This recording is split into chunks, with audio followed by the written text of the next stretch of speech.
मनसे अध्यक्ष राज ठाकरे धाराशिव जिल्ह्यात दौऱ्यावर आहेत। जिल्ह्यातील 4ही विधानसभा मतदारसंघांचा ते आढावा घेणार आहेत।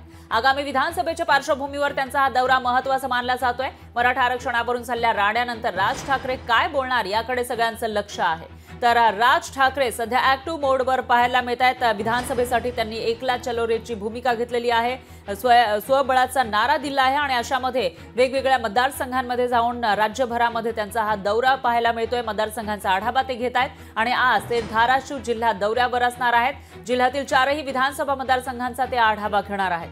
त्यामुळे आजच्या या दौऱ्यावेळी ते नेमकं काय बोलणार याविषयी उत्सुकता आहे। तर धाराशिव जिल्ह्यामध्ये मराठा आरक्षणाची धग पोहोचल्याचं सुद्धा पाहायला मिळालं होतं आणि त्या पार्श्वभूमीवर सुद्धा ते भाष्य करण्याची शक्यता आहे। दरम्यान काल आरक्षणाची गरज आपल्या राज्यात नाही असं त्यांनी विधान केलं होतं। त्यामुळे आज आरक्षणावरून राज ठाकरे काय बोलणार तेही बघावं लागेल आणि इतर मुद्द्यांवरून, धाराशिवकरांच्या इतर मुद्द्यांवरून ते काही बोलतात का ते बघूया। लोकशाही मराठी ऐका, पहा, जागरूक रहा।